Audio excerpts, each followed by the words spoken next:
Hello everybody, and welcome back to my YouTube channel. And in today's podcast, I have a very special guest, Mr. Rahil, who is currently pursuing his master's in medical biotechnology from the University of Piedmont, Italy.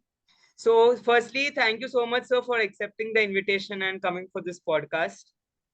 Yeah, you're Firstly, welcome. It's been a long time that you're trying to get in touch.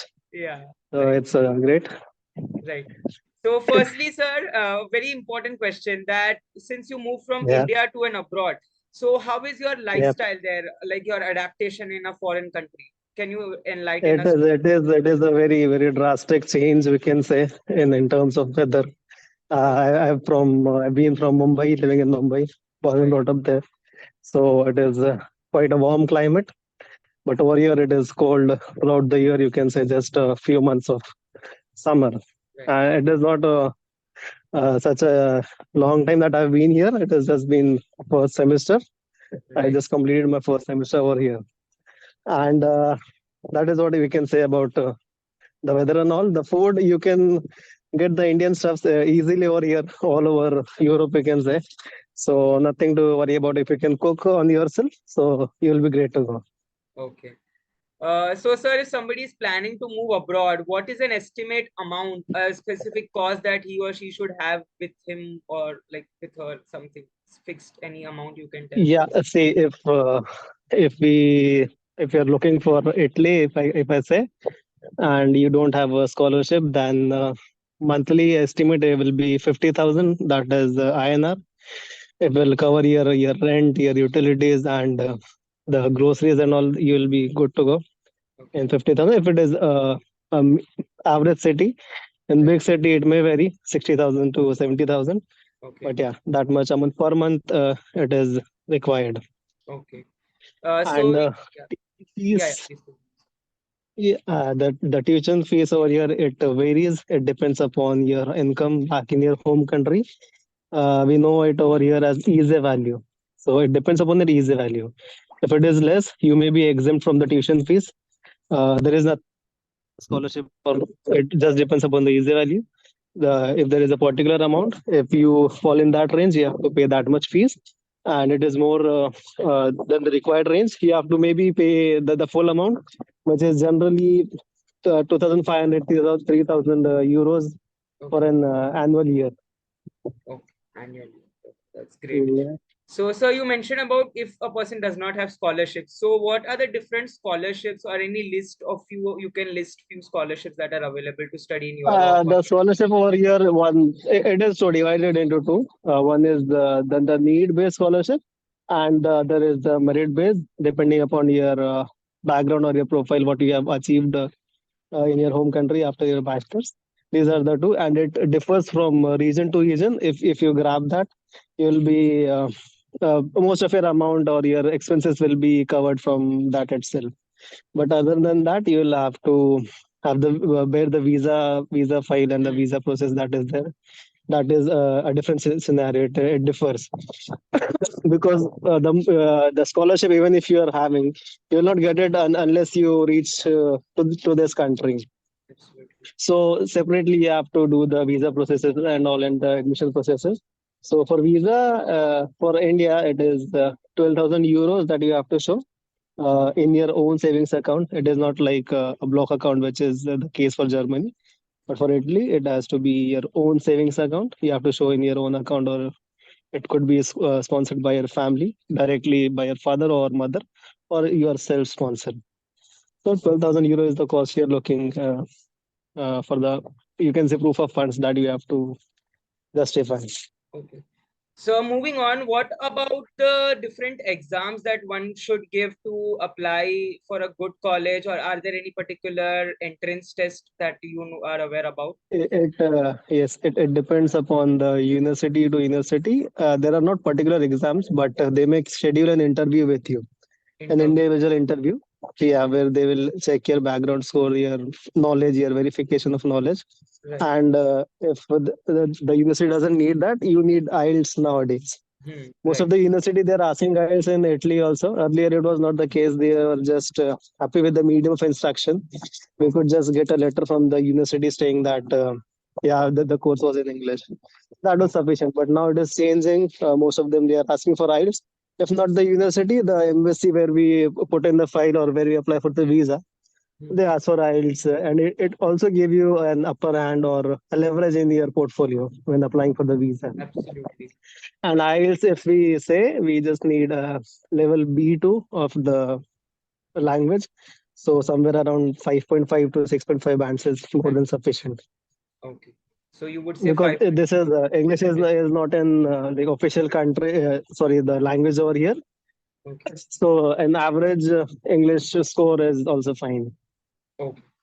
So, sir, Yeah, moving on to a very important question, the education system and the academic environment. So, you have experienced an yeah, academic environment of according to Indian system as well as according to the University of yeah, Redmond. So, any pros yeah. and cons that you can share or something briefing about the education See, system? back in our country, we used to have like a set of questions where we have to do the MCQs, then we have to Right, do if answer. You can say the like right, that. It would be 70 marks usually in theory. right, But over here, it is not like that. It is one exam is for. I'm talking about a few subjects that I have. right. Some will have only MCQs. All the exam will be set in MCQs. One Okay, will have only long or descriptive answer. They'll give you four questions, for example, and they'll say describe true or false. You have to justify a statement.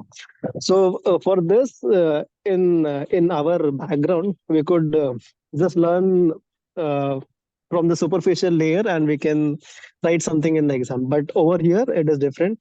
You need to know the basic theoretical concepts, and you should have a very practical knowledge. We can say hmm, for answering those questions. So it is not like we can just what do you say mug up all the things and hmm. you can pass the exam. So you have to maybe the professor will call you for an oral even Okay, after you write the theory exam, he can call you for an oral just to okay, verify. It depends upon the professor. But if you have a good, if the basic concepts are clear, then it is good for you. okay.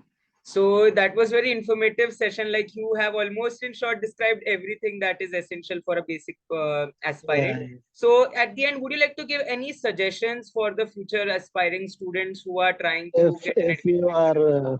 trying to apply for Italy or any other Yeah, European country, you yeah. need to know the language of that country.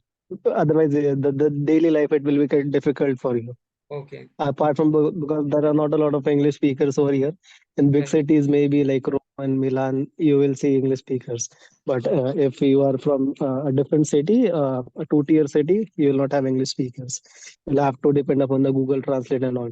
So it is better if you are planning to come over here, you just put in some 5 6 months daily, a few hours for 5 to 6 months just to catch up the basic level of the language. And once you are over here, you can practice in person with the people over here. Otherwise, it gets difficult. And also in the Italian system, when you're graduating, they need the verification of language. You need to give an exam that you have passed Okay. this level of the Italian language to graduate, to get your degree. Okay. So that is also one thing which we have seen. Okay. So So that it was is an exam. better like if you are because I didn't have time that much to get through the classes and also I am doing it Right. over here. So maybe by the end of my graduation I can have that level. But it gets difficult if you try to cram up all the thing, your practicals, your theory, and then language upon that. So Right. it is going to be difficult. So And also yeah, it helps you in general. It helps you to communicate with the people and to run your daily errands. It will help you obviously. yeah. So thank you so much, sir, for such a lovely and informative session. Like Yeah, yeah, almost, yeah. You're welcome. I'm sorry I could not spare my time because yeah, no, you no, are on your own over here. And absolutely apart from these general tips, you should learn how to cook and all. fine. You are all by Right. yourself over here. Yeah, if you can't do that, you will feel like no, no, what to do now. Acha. So it is better before Right.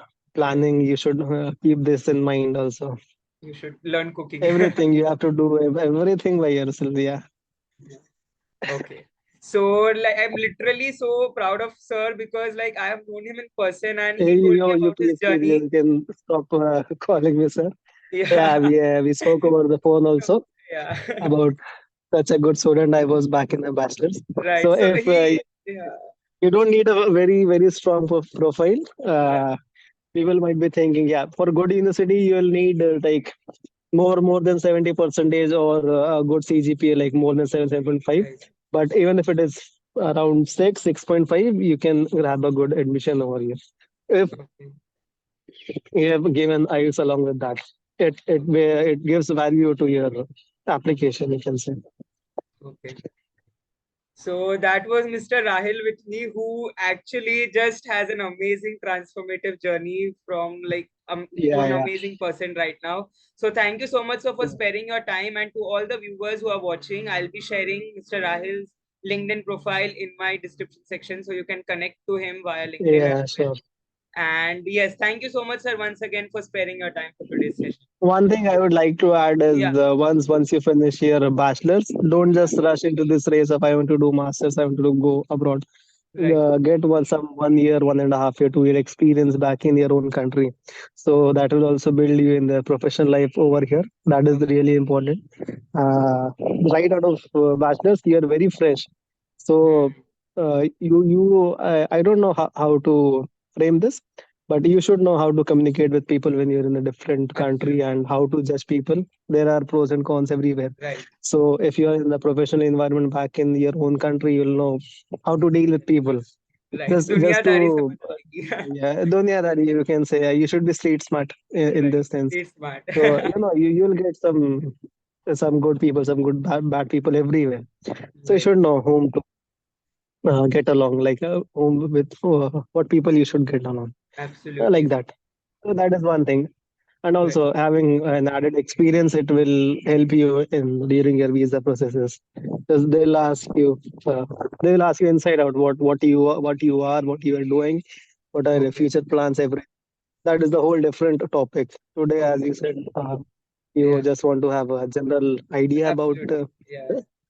So yeah, Yeah. So that was Mr. Rahil with that me, is and it. we'll be ending the session. So if you have any doubts, in case whenever Mr. Rahil get times, he can answer to your questions in the comment section for sure. He will convey through me. Thank you so much, sir, for joining today's session. And You are welcome. Yeah. Please, no, sir. Just so yeah, do like, share, subscribe my channel for more such upcoming and informative vlogs, everyone. Thank you so much. okay. I'll catch up with you later, fam. Yeah. Sure, sir. Thank you Sure. so much.